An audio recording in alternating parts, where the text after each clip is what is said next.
शेतकरी कांदा उत्पादक शेतकरी बांधवांसाठी आताच्या क्षणाची सर्वात महत्त्वाची आणि मोठी बातमी. कांदा भावासंदर्भातील कांद्याचे भाव वाढणार का? कांद्याचे भाव वाढणार तर किती वाढणार, कशामुळे वाढणार, कधी वाढणार, त्या संदर्भातील महत्त्वाची अपडेट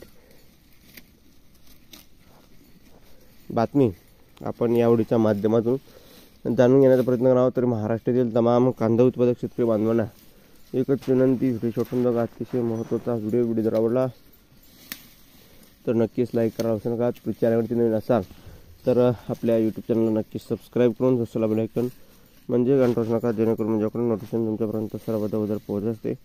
चला तर मित्रांनो, संपूर्ण व्हिडिओला सुरुवात करतो आहे. जसं की तुम्ही या ठिकाणी स्क्रीनवर बघतच आहात, अत्यंत महत्त्वाचे आणि आताच्या क्षणाचे लाईव्ह अपडेट आहे.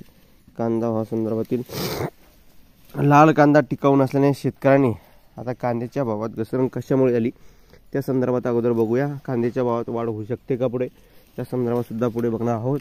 बघू शकता महत्त्वाचे अपडेट. लाल कांदा टिकाऊ नसल्याने शेतकऱ्यांना व व्यापाऱ्यांना तत्काळ विक्री करावा लागत आहे. याच्या पार्श्वभूमीवर राज्यातील शेतकऱ्यांच्या कांद्याला चांगला भाव मिळण्यासाठी व उत्पादित या ठिकाणी लाल कांद्याची परदेशात जास्तीत जास्त निर्यात होणे आवश्यक आहे.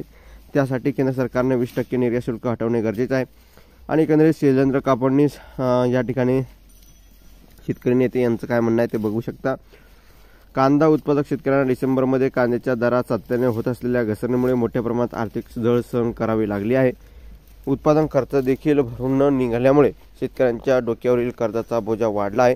त्यामुळे शासनाने शेतकरी हित लक्षात घेऊन कांद्यावरील 20% निर्यात शुल्क तातडीने रद्द न केल्यास आंदोलन पवित्रा स्वीकारण्यात येईल, असं एकंदरीत शेतकरी नेते शैलेंद्र कापडनीस यांनी म्हटलं आहे. महाराष्ट्रातील तमाम कांदा उत्पादक शेतकरी बांधवापर्यंत हा व्हिडिओ नक्कीच शेअर करा. व्हॉट्सअप, फेसबुक, सोशल मीडियाच्या माध्यमातून. धन्यवाद. लाईक, शेअर, सबस्क्राईब करून महाराष्ट्र भेटूया आपण जेवण.